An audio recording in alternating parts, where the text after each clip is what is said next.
প্রতিদিনের রাস্তার এই জ্যাম আর অফিসের কাজের চাপ দেখতে দেখতে সত্যি মাথার ভেতরটা হ্যাং হয়ে গেছিল। তাই ভাবলাম দূর একদিনের জন্য হলো শহর থেকে দূরে কোথাও গিয়ে একটু ঘুরে আসি, কিন্তু কোথায় যাওয়া যায়? গুগল ম্যাপে দেখতে দেখতে হঠাৎ চোখে আটকালো ঢাকার একদম কাছেই এক ঐতিহ্যবাহী জায়গায়, বিক্রমপুর। যেমন ভাবা তেমন কাজ। এই ছুটির দিনে বাইক নিয়ে সোজা বেরিয়ে পড়লাম সেই বিক্রমপুরের উদ্দেশ্যে।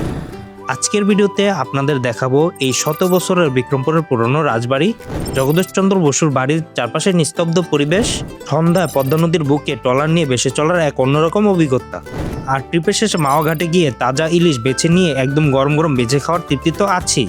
চলুন পুরো গল্পটা একসাথে দেখে আসি। ঢাকা থেকে আমার বাইকে করে চলে আসলাম ঢাকা মাওয়া এক্সপ্রেসওয়ের মসৃণ রাস্তায়। চারপাশের খোলামেলা আকাশ, সবুজ পরিবেশ আর এত চমৎকার রাস্তা দিয়ে যাওয়ার অনুভূতিটাই অন্যরকম। শহরের ক্লান্তি দূর করার জন্য শুধু এই এক্সপ্রেসওয়ের একটা কুইক ড্রাইভ দেওয়াই যথেষ্ট। যাত্রাপথে শ্রীনগরের হাসরায় আমরা একটা হালকা বিরতি নিয়েছিলাম। বাইকটা থামালাম এক মিষ্টির দোকানে। সেখানে দাঁড়িয়ে একদম খাঁটি রসমালাই আর তাজা ছানা ট্রাই করে নিলাম। মিষ্টিটাও সত্যি অসাধারণ ছিল। হাইওয়ে ছেড়ে আমরা প্রথমে চলে এলাম শ্রীনগরের ভাগ্যকুল গ্রামে। মেইন রোড থেকে ভেতরে ঢুকতেই চোখের সামনে ভেসে উঠল 100 বছরের প্রাচীন ভাগ্যকুল জমিদার বাড়ি। প্রায় 100 থেকে 150 বছর আগে বিখ্যাত ব্যবসায়ী যদুনাথ শাহ এই রাজবাড়িটি বানান। পরবর্তীতে তার পরিবারের এলাকা কুন্ডু চৌধুরী পরিবার হিসাবে পরিচিতি লাভ করে। লবণ সুপারি আর শাড়ির ব্যবসায় সফল হয়ে তিনি সন্তানদের জন্য আলাদা আলাদা প্রাসাদ বানিয়ে দেন, যেগুলো কোকিল পেয়ারের জমিদার বাড়ি, কোকিল বাড়ি বা জজ বাড়ির নামে পরিচিত পায়।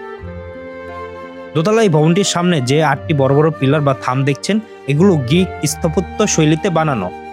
মানিকগঞ্জের বালিয়াটি রাজবাড়ির সাথে কিন্তু এর বেশ মিল রয়েছে।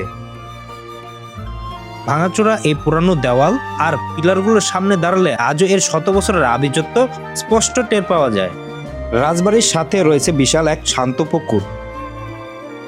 এত বড় পুকুর আর এর ঘাটটা দেখতে সত্যি দারুণ লাগে।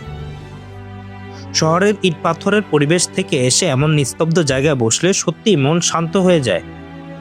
জমিদার বাড়ির চত্বরের কাছেই রয়েছে বিক্রমপুর জাদুঘর।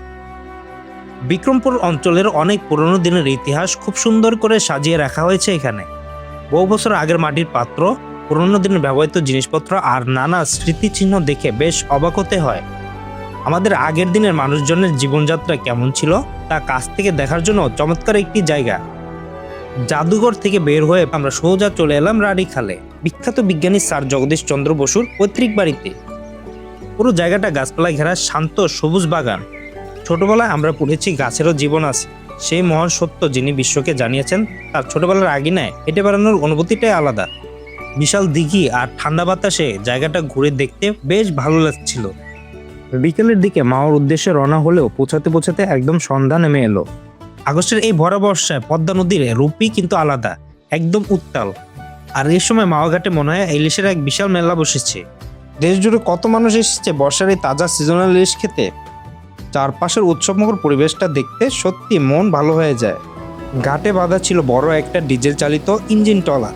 আমরা সেই ট্রলারে চেপে সন্ধ্যায় নামলাম এই উত্তাল পদ্মা নদীর বুকে।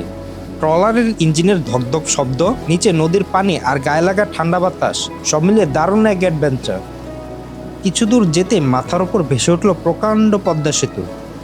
রাতের আলোয় ঝলমলে পদ্মা সেতু আর নিচে পানিতে রঙিন আলো ছড়িয়ে পড়ার দৃশ্যটা অসাধারণ ছিল। নদী ঘোরা শেষ করে ঘাটে ফিরতে আসল আকর্ষণ মাওয়ার বিখ্যাত তাজা ইলিশ।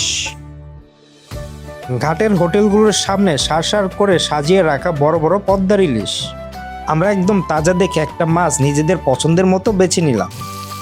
আমাদের চোখের সামনে পছন্দ করা মাছটা কেটে একদম খাঁটি সরিষার তেলে কড়কড়ে করে ভেজে দিল। সাথে ইলিশের লেজ ভর্তা আর গরম ভাত।